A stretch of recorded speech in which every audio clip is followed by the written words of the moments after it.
Well, hello, my name is Ian Blackburn, and we're about to start another rendition of what we call Zoom into Wine. About once a month, we partner with Learn About Wine and the team at Learn About Wine to be able to get some amazing people involved. And tonight is no exception. We are covering the wines of Spain tonight that we call it the Heroes of Spain, because these are truly exceptional wines that I think you're going to love. If you subscribe tonight, you got your little jar set tonight. We're going to go right into wine number one here in a second. Still coming up to speed as our audience is signing in, but welcome. I want to remind you that these Zooms are not just recorded sessions where you're sitting there having to watch.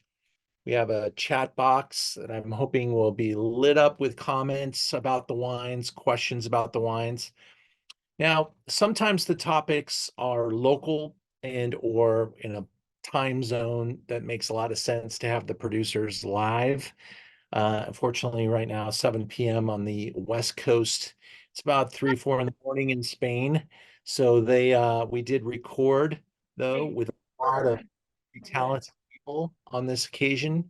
And I think you're really going to enjoy the program tonight. If you could go on mute for me until you have a question. But if you do have a question, please come on board. Make this your show. We want you to be a part of it. And we thank you for being here. Got a nice audience tonight. The event is sold out, and we got kits mailed everywhere. We hope everybody got their kit in good condition. Got a couple more people still coming on board, so give me one more second. And we're going to get right into it with probably, now I have carried maybe 20 different Albariños. Different producers trying to move it around. I've had really high-end versions. I've had some, value versions. This one just rocks it. And I have poured this even live at a wine and cheese event that we're doing a lot of at the Four Seasons. And man, the people just raved about this wine. We had it with some really great Spanish cheese. It's a fantastic Albariño. I hope you love it. Let's watch a video. On this occasion, the producer, super small, runs a restaurant as well as a winery. And so we met with their importer, and this guy absolutely killed it. This guy knows his stuff. So let's go. We're going to start off the Heroes of Spain tonight by featuring one of the most exciting white wines of the world today. This is a white variety that I don't think we talked about 20 years ago.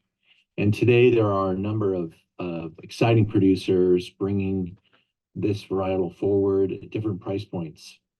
And as a wine store, I look to find a version or versions of this wine variety that I think you would really enjoy. And this one's at the top of the charts. This is ALBAMAR. And we found the importer to help us discuss this wine. And their expert is on the line with us, Max Working, just screaming with quality marks, but also likable, because a lot of the high-end Albariños get really angular, and acidic, and this one maintains a balance and a richness and really hits a lot, checks a lot of boxes for me. And I think everyone that tries it loves it. And I've even done this wine in some live dinners and events, and everyone's like, wow, that is good. So this is really an exciting product. Thanks for talking to us about it. Thank you for the opportunity, and thanks for the nice introduction and the support. Yeah, I on the subject of what you say about a variety that we weren't talking about 20 years ago, it's safe to say that in those last 2 decades that Albariño as a grape variety has been a total success story, and it has gone in that time from a local, hyper local specialty really local only to the area around where this winemaker from ALBAMAR is, which is a town called Cambados. I don't think the town name is not on the scale of this map, but so we're in the RIAS BAIXAS region of Galicia in the far northwest of the Iberian Peninsula.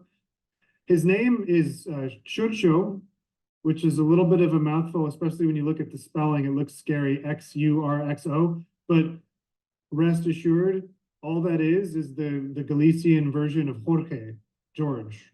Okay. In Gallego, which is in Galicia, it's a parallel separate language to Castilian Spanish. It's not a dialect, it's considered to be a different language. In Gallego, Jorge is Churcho. Basically run a little local restaurant, Taberna da Maria, his mother, and his winery is in the back of their restaurant. And so basically the family, like so many families, they'd had vineyards for generations, and they made some wine mostly for the restaurant. They didn't really think much to commercializing it. And so it was Churchill, when he started getting older, he was the one who, he was originally working in the local enology lab, basically, and analyzing samples of wine. And that was where he really developed his passion and also his ability, his analytical ability to see these are the wines I like, because he was tasting all the great wines. And these are kind of the wines I don't. Maybe some of the more ho-hum commercial examples, he was tasting everything. We're now looking at a beautiful shot from one of his newest vineyards. And this is really important as a photograph, I would say, because the fact is that 90% of the vineyards in this part of Galicia are super, super tiny little slices, and there's just thousands of them registered to just thousands of small growers. Because in Galicia, people, even if their kids have moved to the city and they have no intention of continuing on with the wine business or farming or anything like that, they're very reluctant to give away their tie to the land. And so they're historically have been very reluctant to sell to others who maybe want to come in and buy property and start new wine projects. So that you end up with a situation where a lot of the land is still owned in tiny microscopic pieces by really small growers. It's just part of the culture there. But so the vineyard you're looking at, which is Churchill's his baby, his pride and joy, is 5 contiguous hectares, which is let's say 12 acres or something like that, contiguous, of Albarino and a couple other varieties. And as you can see, right on the coast, literally does not get more coastal than this. And that was a Herculean, gargantuan project to assemble even these 10 to 12 contiguous acres. Required talking to dozens and dozens of different owners and their descendants in 15 different countries of the Galician diaspora to get all the paperwork signed. And then beyond that, he wasn't even done then. You see in the left part of the screen, that little outcrop of trees, those are actually eucalyptus trees, which if any of you have ever traveled in the northwest of Spain or the north of Portugal, you probably noticed this, that eucalyptus trees run rampantly, invasively throughout up there.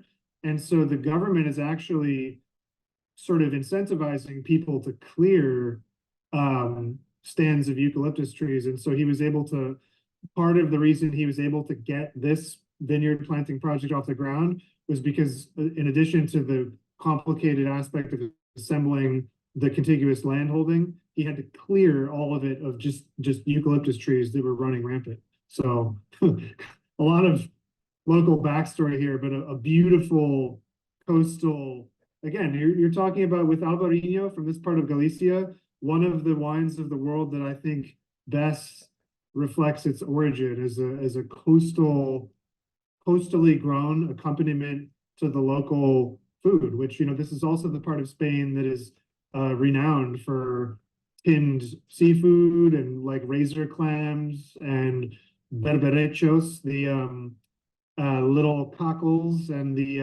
percebes, the so-called gooseneck barnacles, and all sorts of stuff like that. Awesome. And some more modern Yes, trellis. exactly. This would be a contrasting view of what it looks like to plant in a more, let's say, conventional, modern trellising system, which does exist. You know, again, it exists there.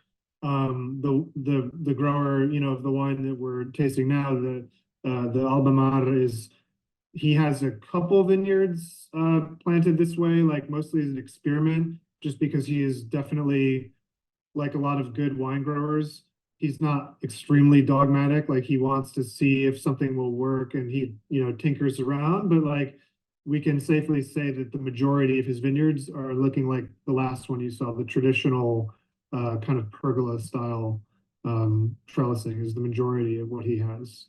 And It's great. Okay, so what do you think makes Albarino a little different? Oh, that's a great question. They're certainly all in the same ballpark. I think that comparing it to Pinot Grigio, you're talking about a higher acidity probably on average, like a wine that really like will hit your palate like a laser beam in a good way and really electrify you.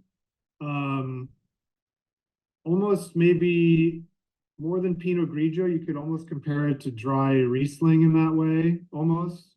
It's also quite, it's also fairly aromatic, but without being like effusively aromatic. I do think that this particular Albarino kind of stands out a little bit, and you know, it's a little more heft and plush, and there's some quality marks. It's when they're all around $18 to $20 that they kind of fall into like a same category. And this one really kind of beefs up the category a little bit and gives it a little bit more pronounced uh, character of place, character of the variety.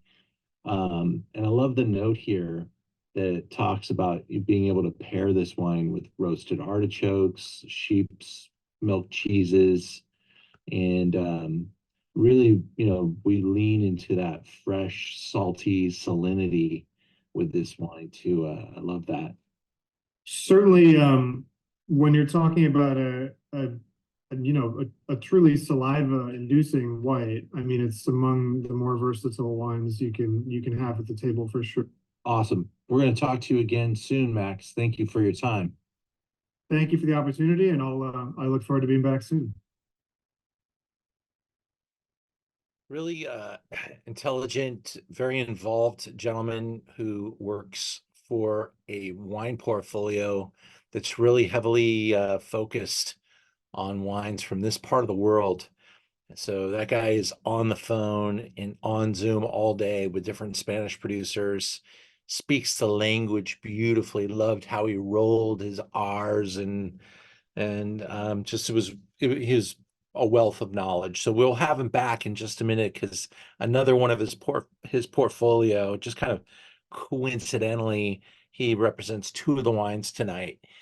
When I put these together, I don't really think about who the importer is unless they're impossible to work with, and that might come into mind. But the fact that he has two of them is pretty cool. So, and when I was putting this selection together, man, I was aiming high. I was going for like, you know, not necessarily the most expensive wines of Spain. These are not. Some of them are more expensive, but I just wanted to talk to the right people and drink the best wines. And so this I think you're gonna love that. Hopefully, we'll talk about that first wine in a minute because I want to get a couple wines underneath you guys, get you relaxed a little bit, get the chat flowing. I hope you guys are get involved here because these are really motivational wines. These first two wines, I mean, these really get me going. So we're going to go right into tasting this PRIORAT. We're on the other side of Spain, and we've got the winemaker on this particular Zoom. He is legendary. So let's go. Heroes of Spain allow us to interview some real legends, and tonight or this morning, depending on what time zone we're in, I get to talk with Renee Barbier. Renee is the second generation from CLOS MOGADOR, and he is responsible for the NELIN PRIORAT BLANCO that we're going to be tasting. Renee, thank you for making time. I know it's that we're in Spain in the vineyard there, and I thank you for seeing us today. Thank you. It's a pleasure for me to explain my NELIN wine. Well, we love a lot of the projects that you take on. Some of the wines that you make with your wife as well are on our website. And I just want to focus on this PRIORAT Blanc because I think PRIORAT in general needs to get more attention. The wines are very dramatic. This is a spectacular wine, and we realized now that we put a picture of your father on the website, and this is a picture of your father, probably at a similar age that you are now. How old is your father now? Yes, I am 50 years old. My father now has 75, and probably in this picture was the same age. Yes, more or less, or younger than me. Yes. First thing we need to realize is where PRIORAT is. It's right outside Barcelona, about an hour and a half, right, Renee? Yes, sure.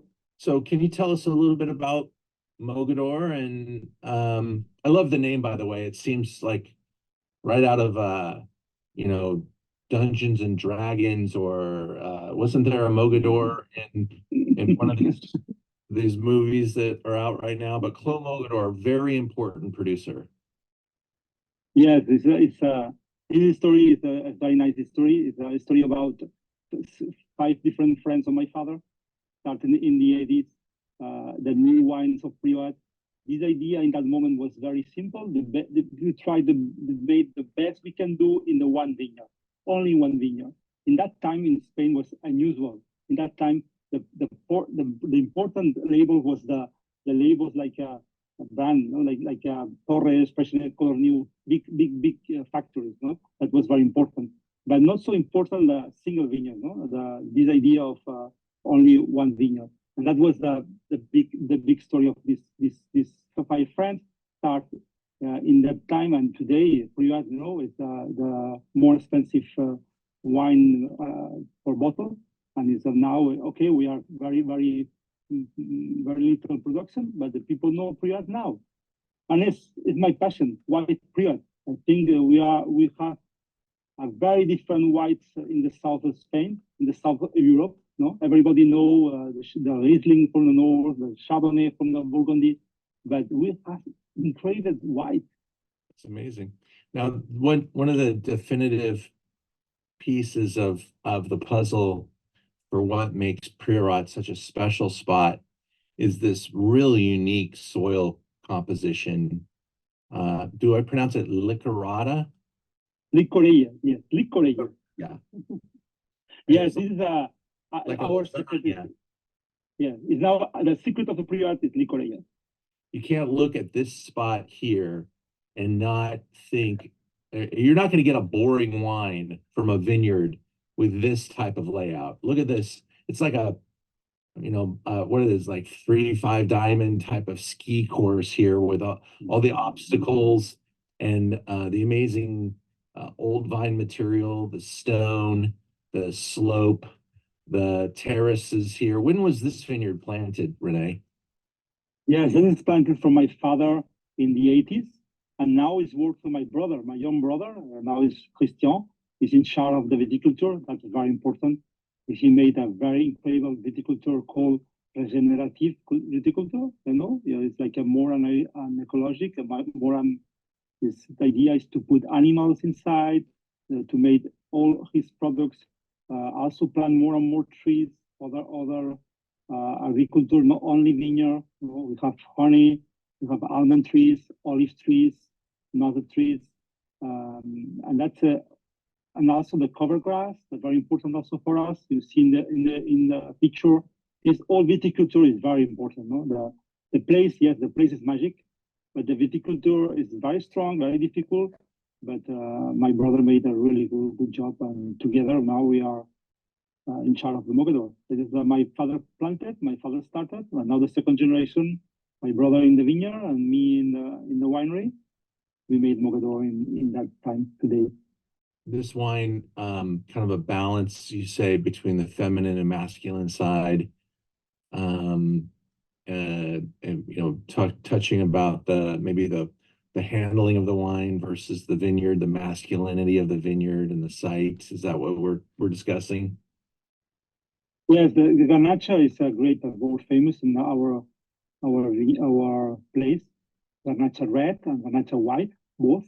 But Garnacha is also very delicate. And only Garnacha is quite difficult, no, to make only one grape. This because very alcoholic and very delicate. It's also very nice, very beautiful. But I think the perfect Vinum in red is Garnacha Carignana, and in white is Garnacha Macabeo. And the Carignana and Macabeo is more or less the same idea in different colors, but it's the grapes more reductive, the grapes more capacity to aging. Is really easy to make a wine Garnacha Macabeo together, and if you want to make only Garnacha or only Macabeo. And our culture, we are Mediterranean culture, it's very normal to make a coupage. No, we are not like a Germany or no in the north. Always is one grape, one grape. But in the south, it's quite chaotic. No, you know, Portugal sometimes it's 30 different grapes, different type of grapes. No? And is Garnacha Blanca, are you doing, especially in this 2020 wine that we're tasting, are you doing some skin contact? Is that during cold soak?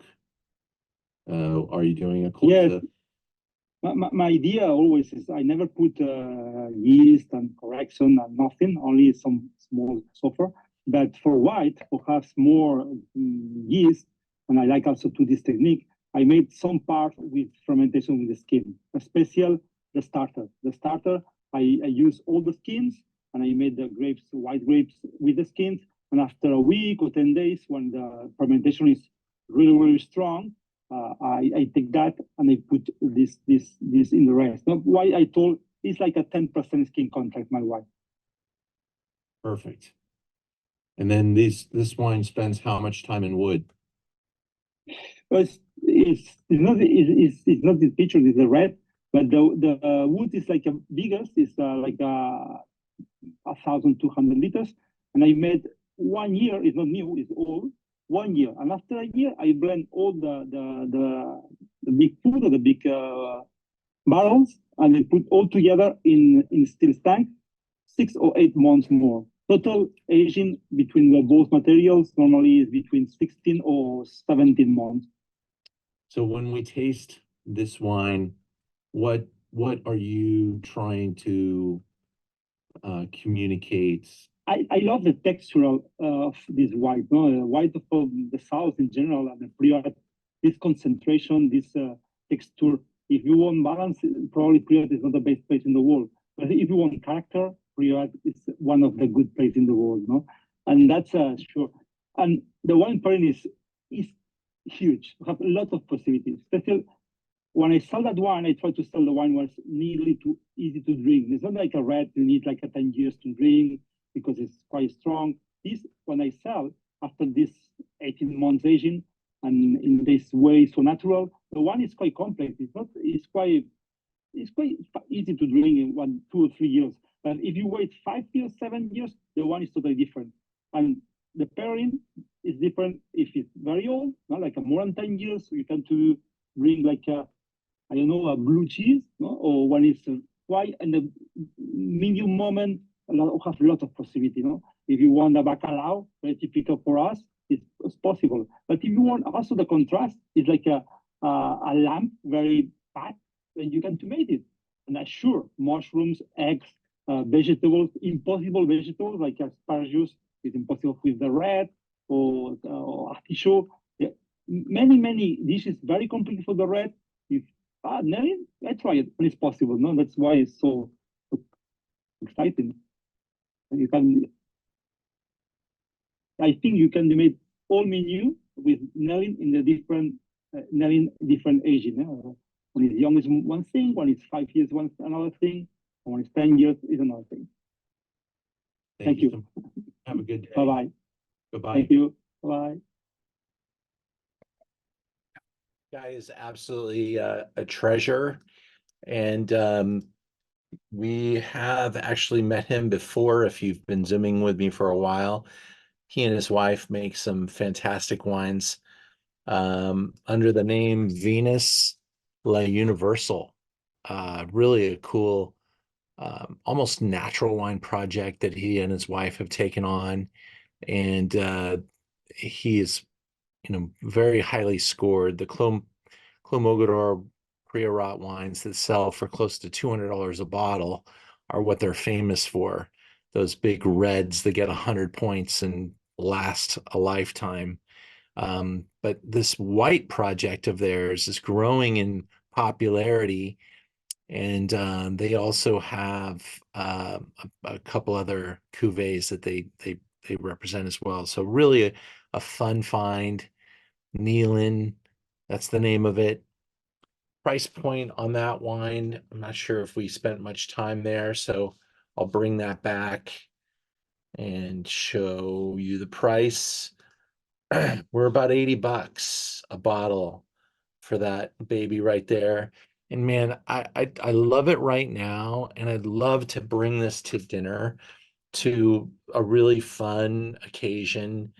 I think this wine with food would just be spectacular. And I'm a little guilty because at $80, you kind of think, oh, maybe it's got to be a pretty special occasion. But man, the day you open this with the right cuisine, it's going to be a special occasion. And this is on my top of my list, is something I'm going to be breaking out soon. Following this Zoom, we're going to be taking another position on this wine. It may be going up in price a little bit. So the last bottles we have are at this price, but he gets some really great press, and he's a tremendous winemaker. And this is absolutely a great example of the grape. But before we go on in our Zoom, I just wanted to break for a second and check in on you guys and see if you have any questions or comments about the first two wines, and welcome you to let me know what you're thinking.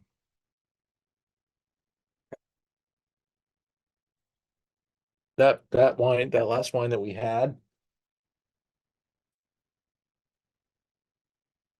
it says 14.5 on the bottle. I have a feeling that's wrong. It's got to be over 15% alcohol.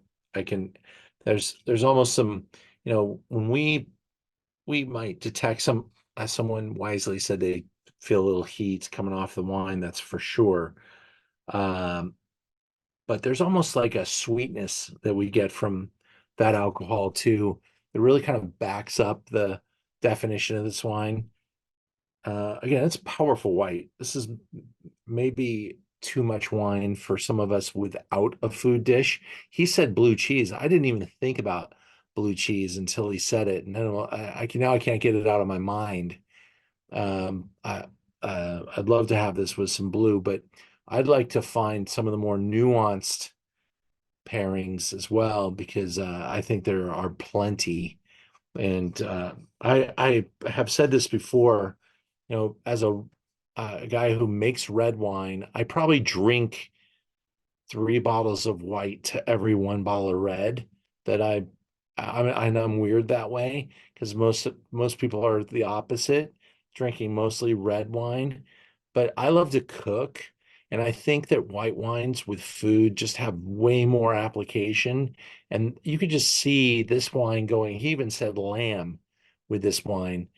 And I might bridge that with like some fantastic scalloped potatoes or something like that to really pull this wine in. Because how good would that be with some great potatoes? This might be a vegetarian dream come true too, because I think it would go so well with, cauliflower, curried cauliflower, whatever you're gonna go, wherever you're gonna go. This might be fantastic. All right. Well, I think we're off to a great start. You guys are being a little quiet, but if anybody wants to kick in, let me know. We're gonna go. Yeah. I wanted to say, Ian, I've never had this particular grape and wine. It is so good. I think the nose is a little sweeter smelling than the actual taste, but there is, like you said, just a slight bit of sweetness to it. It's amazing. Love it. Thank you. Awesome. Yeah. Um, it's, I mean, it's a pretty small category, white PRIORAT, but amongst people that like PRIORAT, this is like really a benchmark wine. And PRIORAT is probably way more popular outside of this country than it is in this country. You know, we have a lot of red wine choices here, but man, PRIORAT is, when it's good, it's like one of the greatest wines in the world. It is a very expensive place to farm. You saw those hillsides. That is not something you take lightly. It takes a huge amount of labor and a huge amount of cost and very small yields, but the wines really reward. And we're gonna taste another wine from PRIORAT in a moment that's actually quickly become our best-selling red wine. But we're gonna hold off on that for just a second, and we'll taste the next wine in our lineup, which is absolutely one of the inspirations of tonight's event. This is a wine that I don't expect everyone to love as much as me, because I have recently just started saying this out loud. But you know, when you work in the wine business, and you know, I'm sitting at the LA County Fair, and I'm looking around the room, and there's MWs and MSs and sommeliers and wine buyers all over the place in the room. And I can guess that everything these people like to drink themselves is probably some of the least popular wine in the world. When you drink a lot of wine, there are things about wine that you start to not love. That you want less. You want to really feel the place that the wines come from, instead of the wines knocking you over with fruit and sweetness and ripeness. And so we kind of get a little like polar about it in you know, and I try not to just buy wines that I like for the store, because maybe the world needs a little fruit and a little sweetness sometimes, and that's understandable. And so you know, I'm a little bit bipolar that way. I have stuff all over the place, but this is just pure artisan beauty right here, and I'm hoping that you guys love it as much as I do. Winemaker's name is Raul Perez, and we are fortunate to be able to talk again with Max, who is the importer here.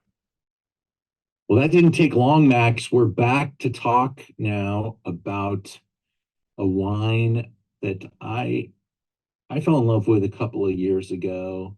You don't forget his face. Yeah. He is a unique figure in the wine industry. So I'm excited to talk to you about Raul Perez. We're drinking the ULTREIA Saint Jacques, the Bersco 2020. We're still up in that northern western side of Spain, not too far from Rias, but it's actually further than it looks, right? It's like is that about an hour and a half, 2 hours? Yeah, you're looking at you know, probably at least you know, an hour and a half driving plus, like comfortably. You know, he would do the drive a little bit faster than that. You might not be surprised to hear. But yeah, so Raul's home turf of Bierzo, Bierzo. It is not technically in Galicia, but it's right on the border with Galicia. So I don't know if you can see in that circled area right there, the kind of the green borderline that's running through there. That's the border of Galicia to the west and Castilla y León to the east. So technically, like in the political map sense, Bierzo lies in Castilla y León. And is he from there as well? Yeah, so he was born in 1972 in a village called Valtuye de Abajo in Bierzo, with, you know, fewer than 100 souls living in it. And, you know, he says that he was the last person to be born in the village, like before women started going like to hospital in the bigger nearby town to give birth. Well, the stories lean into vine material, old vines, incredible soils, hillsides, and what are we looking at here in that photo? That beautiful. Yeah, so the vineyards of his village really are amazing, and so that bottom photo, you know, like you mentioned, we're talking hillsides, and these are like gently sloping hills, moderate elevation. So his home village, at least where most of his wine comes from, we're talking about a gently rolling, undulating landscape, not unlike in Burgundy or something where you're talking about a moderate elevation, gentle slopes, with often good vineyards located kind of mid-slope, for example. But certainly the most important thing about his village's vines is, and you can see it from the photo right away, is the age of the vines on average. So BIERZO in general as an appellation, but Raul's village of Altuye in particular is a particularly good example of this. Extremely high average vine age. Like the vast majority of the entire vineyard area of his village was planted between the 1890s and the 1940s, which is incredible. Now, the grape Mencia, is it known by another name? The most in Spain, like it is, but Mencia is by far and away the most important name in Spain. The most important synonym for it, I would say, is actually the name it goes under in Portugal, where it is called Jaén, which is Jaen. And it is definitely a really interesting variety, and I often say that it's quite likely the most interesting and highest quality emerging red grape variety in Spain, probably, in my opinion. And it's now, I would say that the Mencia grape is nowadays, it's still not a household name, and it's got a long way to go before it is really like enshrined in the pantheon of grape varieties, but like certainly it's much better known than it was 15 years ago, thanks to the work of people like Raul. Because of the efforts of winemakers like Raul, where they're bringing in wines that are getting critical attention, and therefore we got to kind of go back and fill in the gaps. What is this, and what do we compare it to, and how do we teach people about this variety? It's I think the timing of it is great, because we see, you know, interest in grapes like Grenache and Pinot Noir, and I think it's kind of some trapped kind of right between those two, and I think it really does serve that population very well. And so if you like either of those varieties, or even maybe Beaujolais, that it kind of, you know, has a lot in common with that type of expression. Yeah, I definitely agree with you that this is a finesse style of Spanish red wine, period, full stop. If we're talking about analogs to better known varieties, particularly French, I might even go so far as to suggest a Rhone Valley analog, and in a couple different ways. I mean that in the sense that, so in BIERZO here, it's in the far northwest, the north of Spain. It's quite a bit cooler than a lot of growing areas in Spain, and that's a large part of why they're able to achieve these quite finesse red wines. But depending on the prevailing weather of a given year, they are inland enough. You know, they're not right on the coast. They're far enough inland that depending on whether it's a hotter or a cooler year, they will talk about it being more Atlantic or more Mediterranean, depending. So it's really right on the beat. Like you can get different expressions depending on the year. And because the Mencia grape, both in the vineyard and the winery, but then also in the glass, does also present, in my view, some Syrah-like analogs as well, like a kind of violet-y aroma sometimes, and a little bit of meatiness, kind of nice purpley red kind of color. Because of that, I often say, like, you could compare it to either northern or southern Rhone Syrah, depending on whether the vintage is warmer or cooler, and like the style of the given producer you're talking. And so I often find that to be a helpful analog. or I even have one of my best customers for this wine has called it sort of this specific wine, the ULTREIA Saint Jacques. He's referred to it as like a sort of hypothetical hybrid between Northern Rhone Syrah and a Cru Beaujolais, which you already mentioned, Ian. So yeah, he's definitely, some have called him a driving winemaker. You know, there's this concept of the flying winemaker, which is like just a consultant who's, you know, jetting around from France to South America to Australia to wherever. Here, this is actually a photo of what I was just talking about, of a more, you know, way up there in the mountains at 800, 900, or even 1,000 meters above sea level, where he actually has vineyard that high, the highest altitude vineyards in the entire appellation. But they're only just now in the process of coaxing them back to high quality production and kind of restoring the damage that was done by a lot of the vineyards being abandoned since the Spanish Civil War, really. I mean, but the few of them are still kicking around up there. Well, the wine that we're tasting today received very nice marks from Robert Parker's Wine Advocate, and kind of gets into a little bit of the wine production. Why does it talk about ALIÓN? Oh, that's because the tanks did come from ALIÓN. Yeah, it's you know, so to talk about the specific wine that we're tasting. The name, by the way, ULTREIA Saint Jacques, which is a little bit of a mouthful. I don't know if any of you are familiar with, or perhaps you have done the Camino de Santiago, if that term is familiar to anyone. It's the way of St. James. It's a ancient Catholic pilgrimage route through Western Europe, whose endpoint is Santiago de Compostela, which is a city in the far northwest of Galicia, where the remains of St. James are supposed to be. And so in the medieval period, this was one of the most important pilgrimages you could do as a Catholic. Like, you could basically go to Jerusalem, Rome, Canterbury, or Santiago. Like, it was that important. And so, Max, thank you for helping us get there.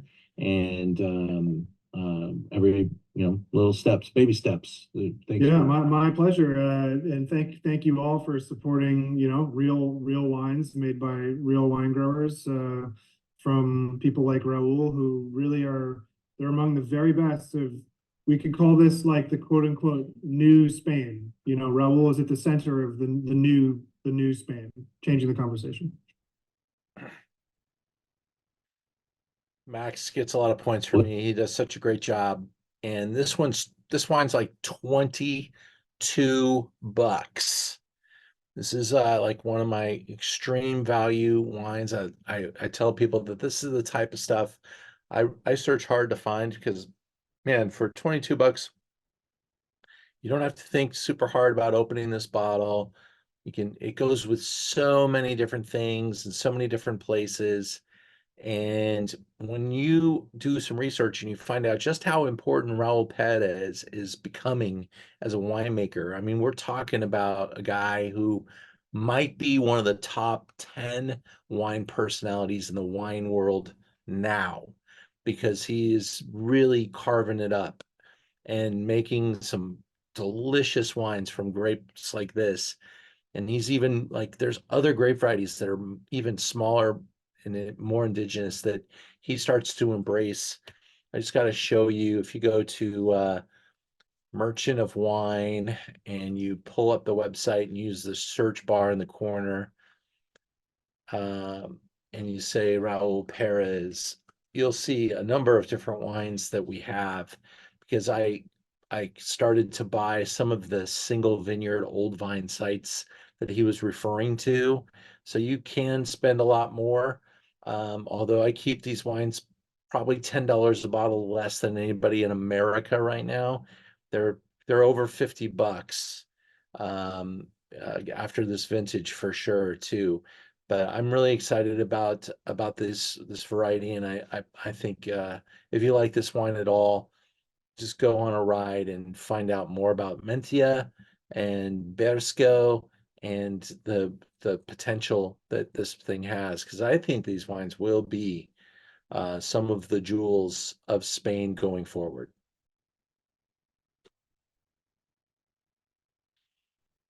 We are going to move now into our fourth wine, FIGUERAS. And thank you guys for being here again. And here we go.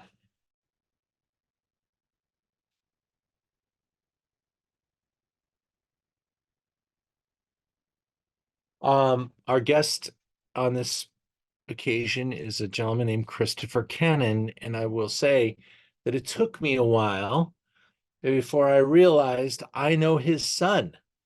His son told me his dad has a winery in Spain. I just didn't connect the dots, and I'm talking to him, and I'm like, oh my God, you're Edward's father. So it's kind of a crazy moment. But here we go. We're going to interview with the owner of this CLOS FIGUERAS, a really important brand. Heroes of Spain, I have to say, we must visit PRIORAT because this is a region that everyone needs to discover and understand a little bit better. And we are privileged to be able to speak today to Mr. Christopher Cannon. He is the owner, founder of CLOS FIGUERAS.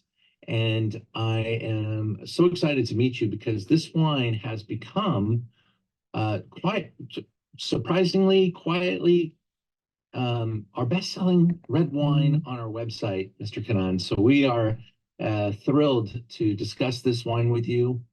I think it just found our customer. It's the right wine at the right price, and I hope you all agree after tasting it with Mr. Cannon today. Good day. You're sitting in Spain, I believe. Yes, in Barcelona today. All right. And how far is PRIORAT away from Barcelona? So less than 2 hours, so it's within easy reach. I'll be there tomorrow. All right. Directly there. Well, I often describe the dramatic features of PRIORAT, but one of the dramatic features is that it's very close to Barcelona and very easy to visit. So if you are visiting Spain, you want to get to PRIORAT to see one of the most amazing wine growing appellation in the world. And we'll let Mr. Cannon tell us about it. Here's a map, sir. Yes, from a touristic point of view, it's becoming quite a draw now because it's close enough to Barcelona. Also, at the property, we're organized for tourism. We have a restaurant and guest rooms. Also a wine bar in the village. So that's all very successful at the moment, and we're seeing a lot more success over the past year or two. So from a tourist point of view and from a wine lover's point of view, it's really a destination with, of course, a fantastic scenery, which is worth coming for alone. Now, you bought the winery in 1997. Tell us about your journey. How did you become interested in buying CLOS FIGUERAS? It was because for many years I had a wine export company in Bordeaux called Europin. And so that was my start. And then later on I met Alvaro Palacios of the Mita Vineyard. And he told me at the York Wine Experience that there was some secret that he had to tell me about, but it wasn't the right place to do so. So he invited me to dinner at Albariño and explained what we considered the new wave of wine producers in the PRIORAT, of which he was one of the founders with René Barbier of MOGADOR. At the end of the conversation, he said he didn't need our service to help him export his wines, but René Barbier did. And he made sure we met, shortly afterwards we met René Barbier and started exporting CLOS MOGADOR and the NELIN from the very first vintages. These days, things are different. People weren't so keen on drinking the wines that were too structured and too intense and too extracted. They prefer more elegant and fresh wines. And thanks to our soil, schist, we can do that. We have fantastic acidity, and the wines that we have always made, and now all good producers are making in the PRIORAT, are wines which are elegant and fresh and easy drinking, even when they're young. Always maintaining the classic and very distinguishable style of wines from the PRIORAT, which one could call a more mineral style, which is thanks to the soil, which is just rocks, it's just schist. This is what gives the wines the acidity they have. And of course, at the same time with the acidity, the aging potential as well. And the freshness, which is vital. We have a video provided.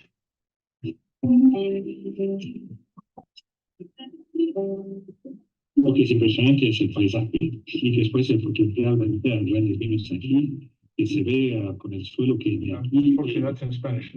Okay. I'll improve our Spanish today.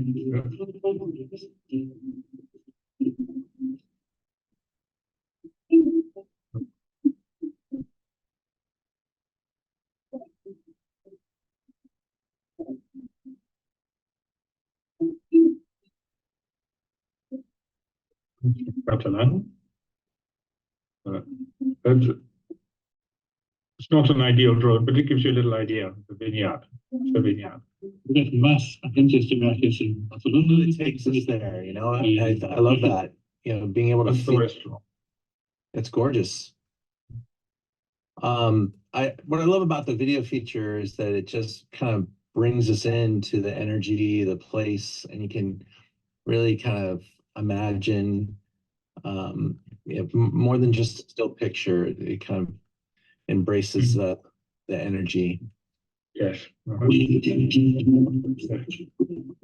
That's Tom Matthews, who was the editor of the Wine Spectator at the time.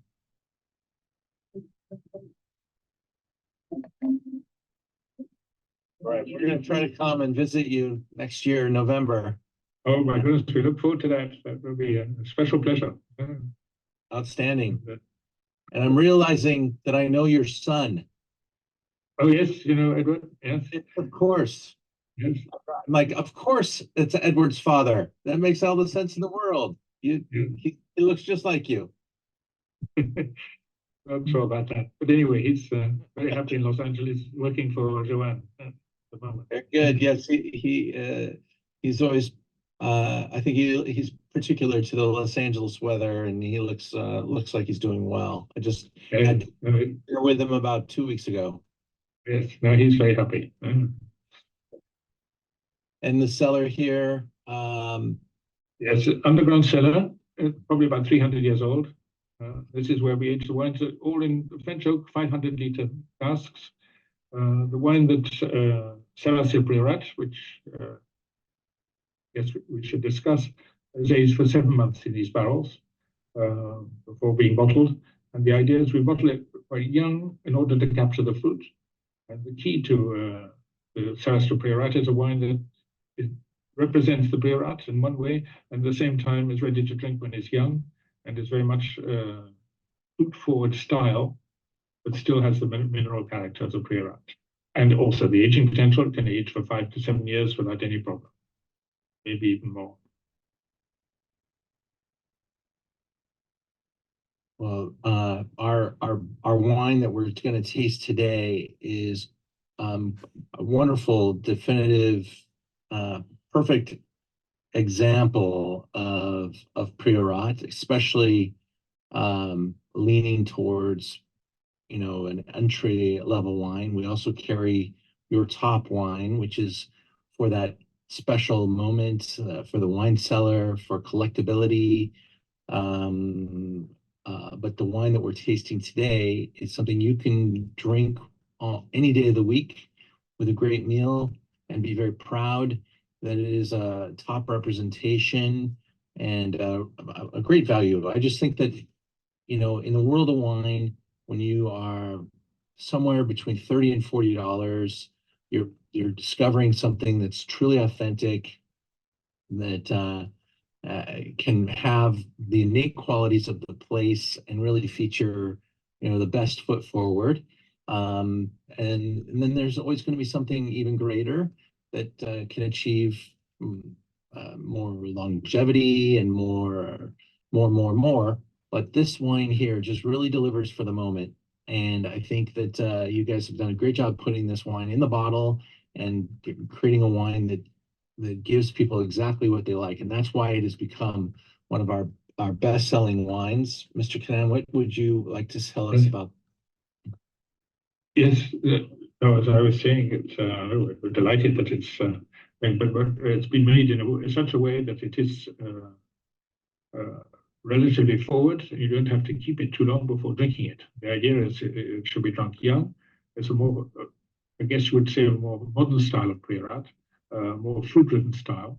At the same time, it keeps what we're always looking for in our wines is freshness and elegance, and of course the local character. We always want wines that we're involved with in any way to represent their origin. I think you'll find that very much so in the SERRAS del PRIORAT. It has the structure also and the power, as well as the acidity to age well as well. Well, thank you for today, and we'll see you soon. And I look forward to that. Thank you so much. It'll be a pleasure. Sorry, the audio wasn't exactly perfect there, especially with the video, but I wanted to play it because I wanted to send us in there. Thomas, the question you asked, is there another name for Carignana? And it's Carignan, is the same grape variety. And we see that throughout the Rhone, south of France, even in some Italian wines. So yeah, Carignan definitely proliferates throughout that whole Mediterranean belt, and really is an important ingredient in a lot of these super cool wines that we find in this area. Price point around $36 is just kind of that right price point for the quality. The bottle's really cool. It's got just a wonderful natural wax top that's easy. You just go right through it. You don't have to cut it off. It just drinks really well. And open a bottle and it's good for a couple of days too, because it's so balanced and so juicy, and people really love it. Once they get enjoying it, they come running back for more, because if you have this with a meal, it's a great Heroes of Spain. It's a great meal fixer, great date night. It just you don't have to worry about price point here. I mean, even if it's special occasion, this wine can go and rock a great meal. Gives me a chance just to talk about next week's Zoom real quick. We are doing an extreme Cabernet tasting. California Ultra Luxury Table is what Colt kind of signifies. California Ultra Luxury Table wine.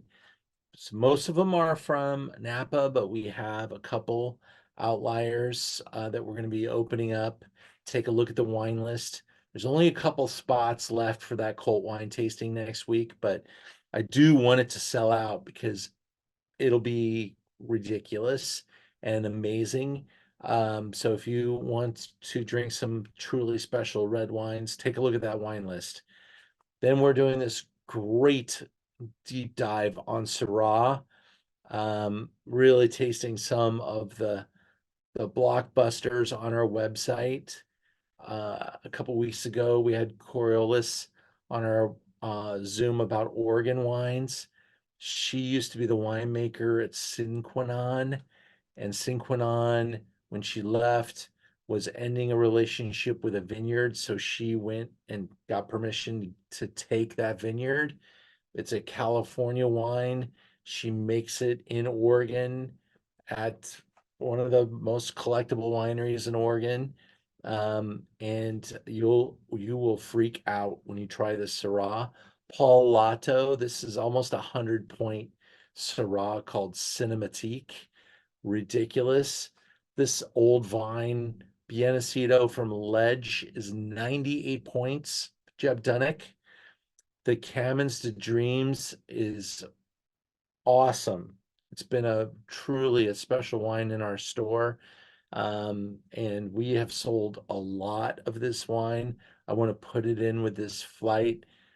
She is a Native American winemaker, and really super cool. And then Joy Tinsley's Syrah just made the Wine Spectator top value, 95 points. So we're going to cover Syrah very well. And that's just a couple of weeks away. Our next guest here is a pretty international, like he's like a not a name that everybody talks about, but probably we should be. He's been around a long time, and he has made wines, 100-point wines on multiple continents, and he is really a professional dude. Let me not waste any time. Let's get into it and taste Garnacha. Heroes of Spain take us all over Spain and all over the world, because Spanish wines really started to blossom and bloom in the late 1990s, when we saw some explosion of interest and developments happening, and some great brands came to the forefront, and some big names got involved, and none bigger than the winemaker I'm talking to right now, who's standing at about 6 o'clock in the morning in Barossa Valley, Australia.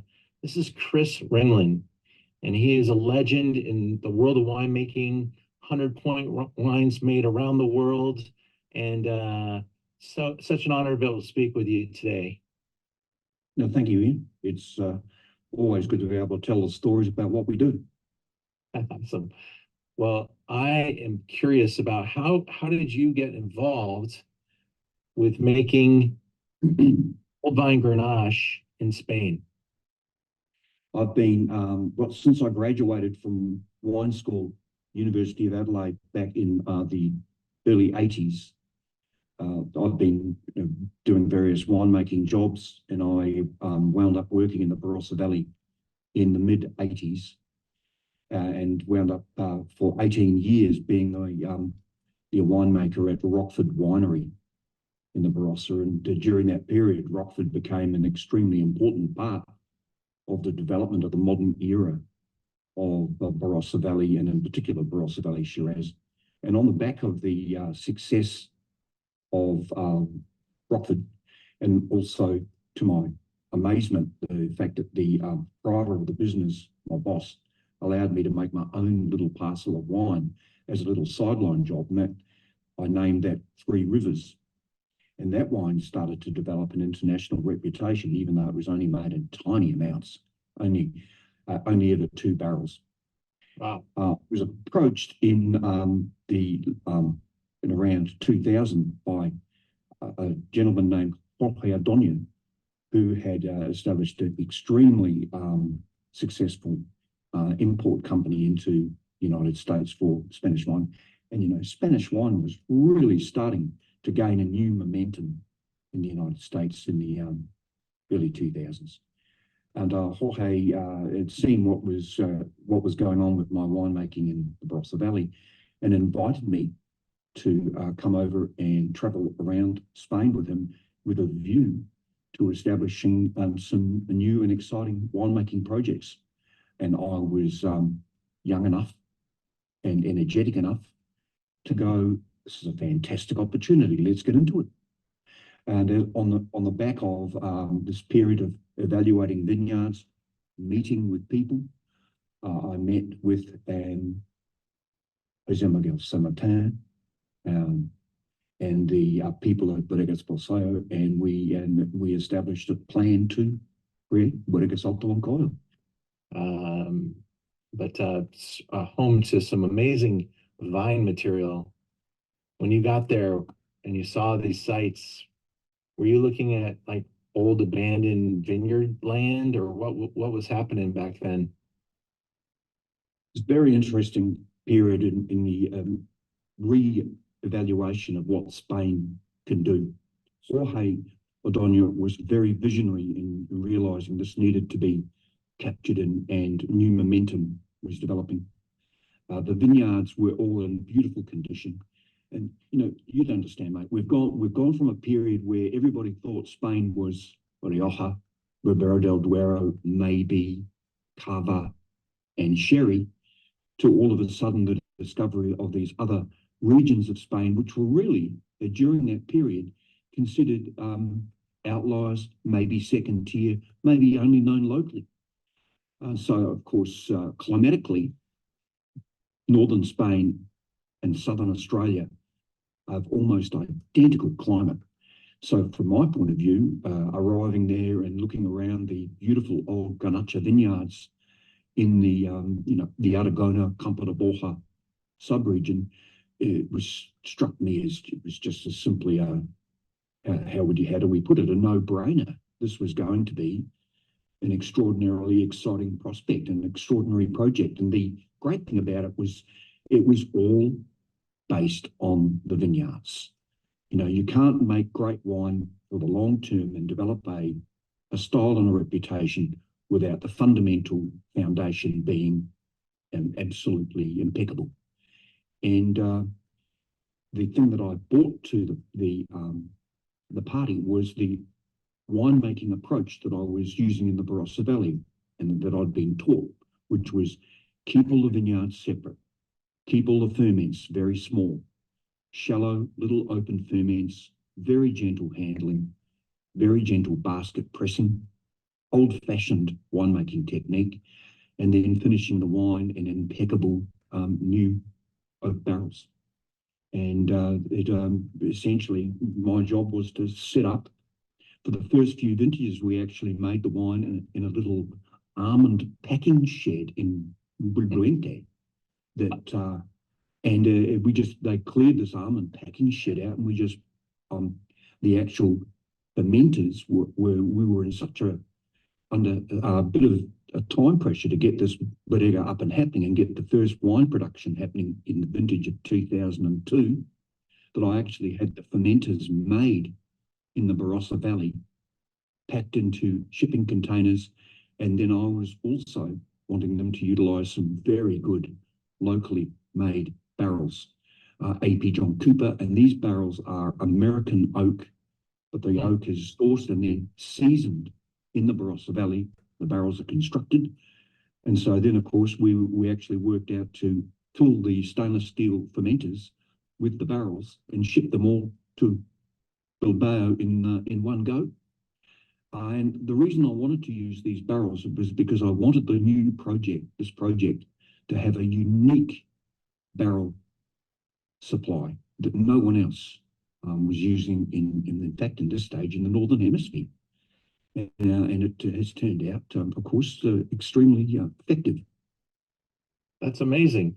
And a good, thread or through line between your project in Australia and your project in Spain. That's pretty cool. I mean, I must admit, mate, I look back at it and go, I was driven, a little bit audacious, and I look back now and go, wow, we all got it, and it worked. And now, how much wine are you making at Alto Moncayo? It's not a lot. The actual volume has not changed that much right from inception. More or less, it's somewhere between around 100 and 120 tons of grapes.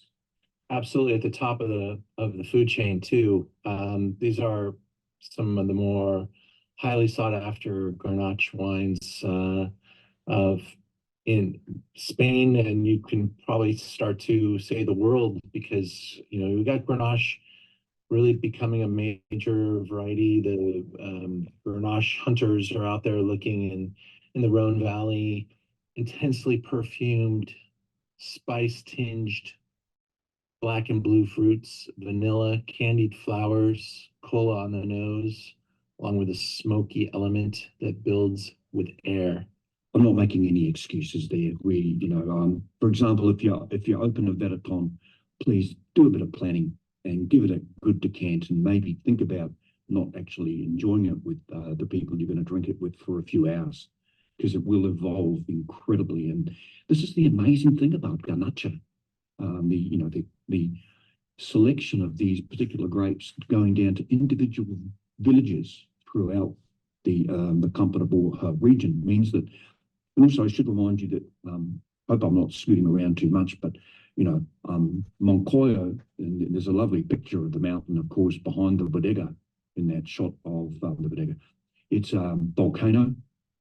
And so we've got a very strong influence in the high altitude vineyards around Blanca of volcanic soils. We've got pink slate, and then we have the medium altitude, and so the vineyards that are in the area actually in the area immediately around the bodega, they're the vineyards of the BORJA region itself, and then there are other vineyards located further to the north on the edges of the Ebro River Valley around Pojuelo. Now these are more limestone influenced and alluvial soils. So with the vineyards in these different subregions that we use to create Bodegas Alto MONCAYO, our job is to create ingredients. Each of those individual vineyards and those individually vinified wines is making a specific contribution to the overall complexity of the assemblage. And it's great to be able to actually, in an interview like this, Ian, to be able to explain to people, the detail that goes in, to creating one of these wines. Spectacular. I can't thank you enough. You're a great interview, even at 6 a.m, Chris. Thank you so much. I really appreciate it, Ian. As you can see, the sun's just starting to rise behind me. Yeah. Here in sunny South Australia, where I hope it's sunny for another few weeks. So have a great vintage, and we'll look forward to reading all about it. Thank you very much, Ian. Great to talk to you. I was so stoked he was so engaged, because he could have just blown us off with something really quick, but he was really thought-provoking and articulate, and that was so fantastic. This bottle, you might look even more familiar now, but I will say this is like his entry level, okay, VERATON. And so what we have a little bit left on our website of the VERATON. I went ahead and bought some of the next step up for the website, just because he gave us such a great interview. So I want to see if it's on the website now. It should have. It came in today.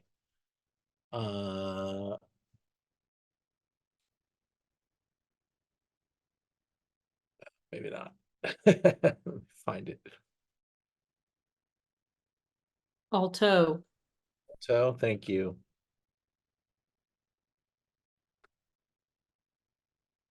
There we go. So VERATON sits at 32. And then I need to go and see what if our other find is on here. Come on, guys. Did you not get it up? Real bummer. Might not be there yet. It came in today. I was really hoping that it would make it in time for tonight, but apparently not. So we will have it there tomorrow, but it's a 96 point version, and VERATON has more stainless steel freshness. The next level up spends more time in that wood character that he was talking about. He ships some of the wood from Australia for the next level up, so I had to get that involved. It's called MONCAYO. That's the name of the wine, Alto MONCAYO. So it'll be there tomorrow. And I hope you'll come back and grab some more bottles of this, and really appreciate that this is kind of the top of the food chain. There's definitely some less expensive old vine Grenache to appreciate in Spain, but this is done at a higher level with a higher purpose, and Jorge Ordonez did not mess around when he got Chris Ringland involved in Australia. So super cool. I have just one more wine to share with you guys. So before we do that, just want to kind of check in, see if anybody has any comments, questions. Thank you for the wonderful chat participation. And let's go to our final wine.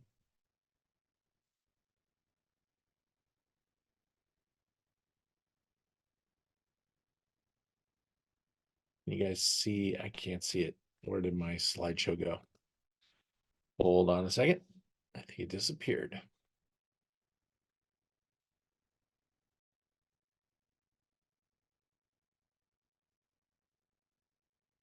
Here we go.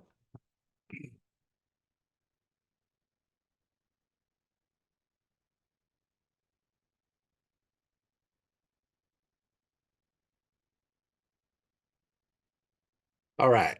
So my first thought was maybe I could get Vega Sicilia involved in this Zoom, but there really isn't a wine from Vega Sicilia anymore that's under like $300. And that just takes the price of this project out of orbit for a lot of people. So when I'm looking, I'm like, but we could do ALIÓN, and this is basically made by Vega Sicilia from vineyards that they don't necessarily own. So they make it with the same quality work, and they're working with the growers, whereas Vega Sicilia is a property, is an estate. This is done off property, grapes grown off property, but some amazing sites. I think you're going to love this version. I went to lunch with a winemaker just a few months ago, and let me see what's going on here. Hold on a second. There we go. You guys see the picture of Gonzalo on the screen? I hope that's what you see. And here's a video with the winemaker from Bodegas ALIÓN.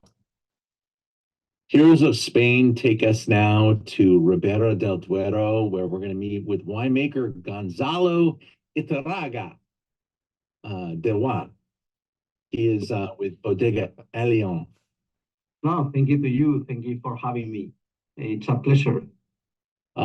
This is the bottle that we're tasting today. This is the 2019, which is just coming into the market here. A beautiful vintage. And I've tasted this wine for, I think, 97 might have been the first time I tasted this wine. So it's been wonderful to watch this wine rise in quality, rise in reputation.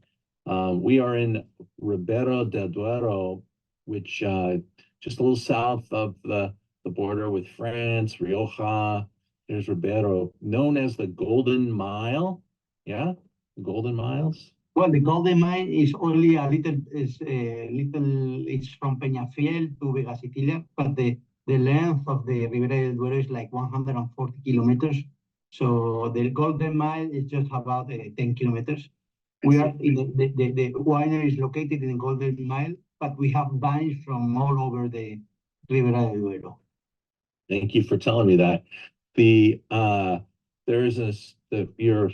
related to Vega Sicilia, and that's exciting. And I'd love to have you tell us about the winery and your involvement, and take it away.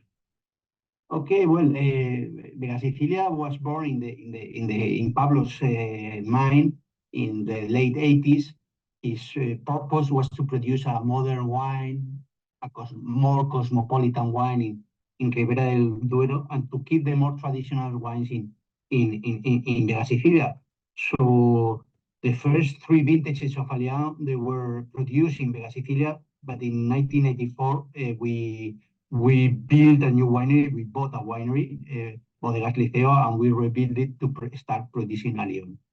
ALIÓN, since the beginning, has been always a success. It was a style that it was very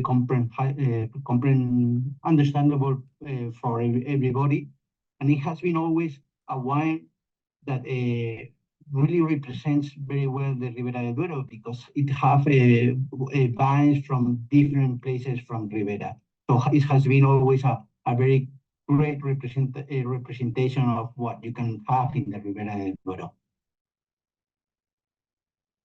This is the structure that you erected in the 1990s, 94, you said? Well, in 1991 was the first wine release, but they were produced in Vega Sicilia. We bought the winery. It was not like this because the left building was built in later on. So we bought the winery in 93 and we start producing in 94 ALIÓN here. Got it. Here's pictures of some old vines, and we're talking about Tempranillo and the difference with Vega Sicilia being a historic estate, singular property, and here you're able to work with some of the great old vines all over RIBERA, yeah? I think one of the secrets of ALIÓN is what you said, Ian, is that we have vines, old vines from all over La Ribera, and every village, every clima, every place have his own character.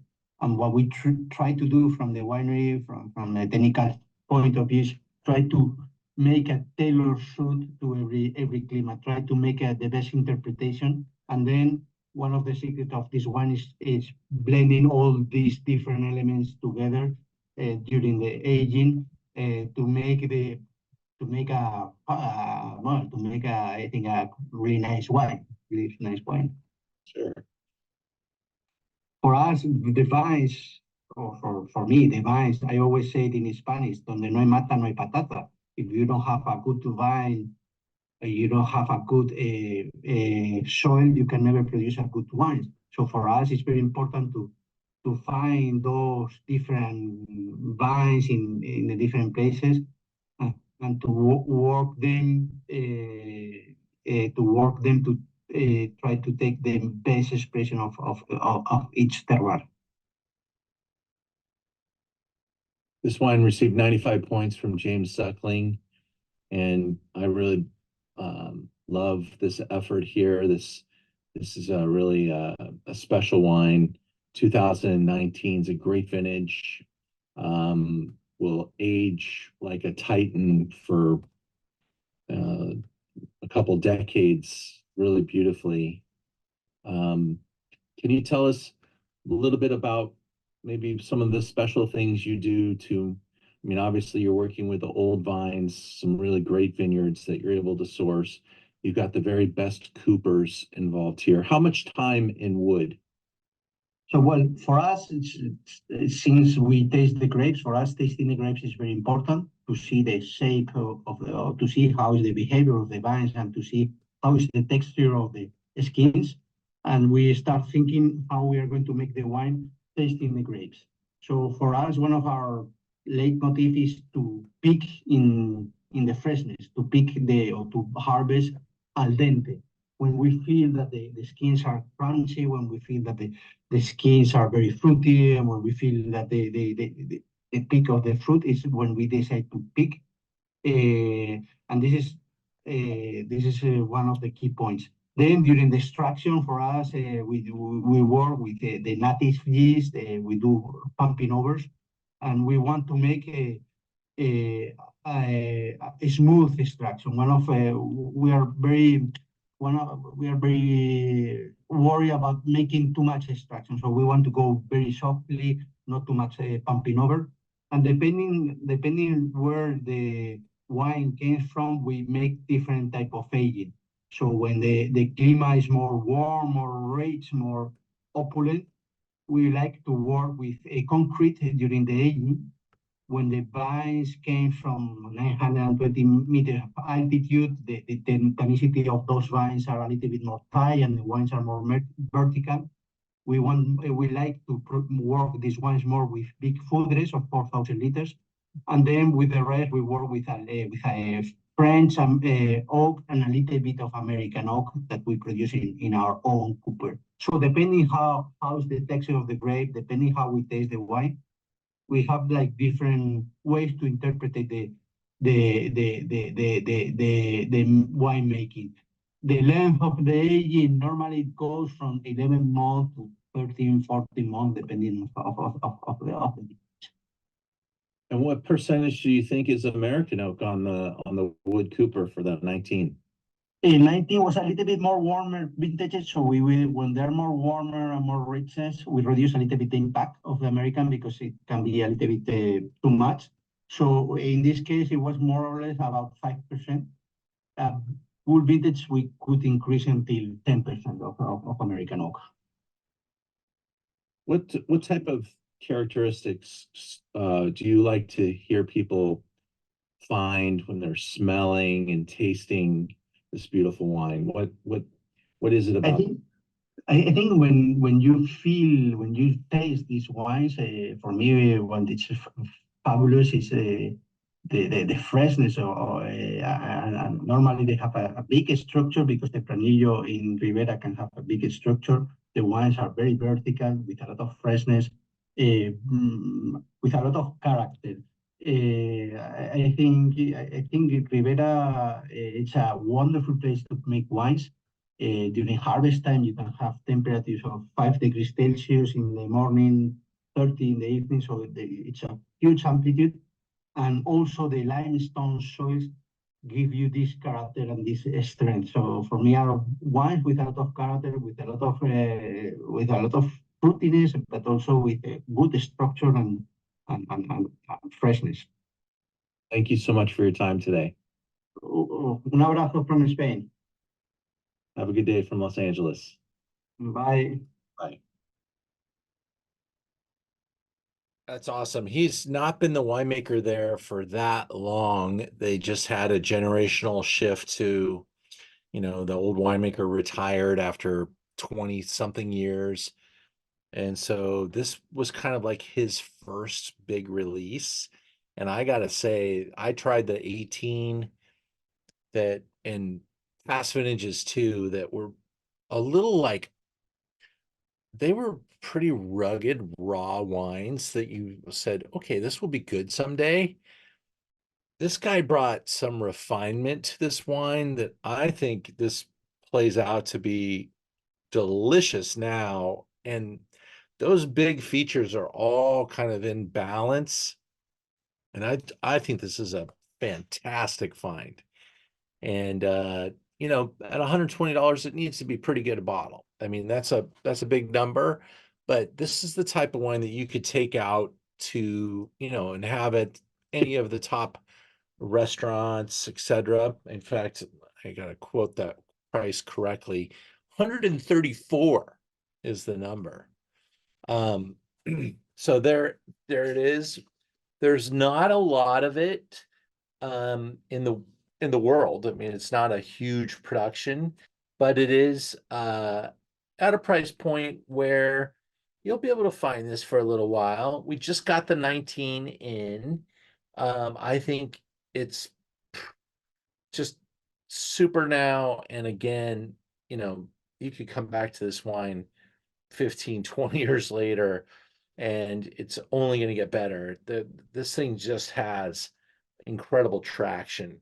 And special occasion, great night out, put some bottles down. That's what this wine is all about, is being really good. And there's some great names behind it. It's baby Vegas Sicilia, and that price point is a good one for the quality that you're seeing there. I appreciate you all. Have a great night, everybody. Good night, Ian. Bye. Bye, Ian. Thank you.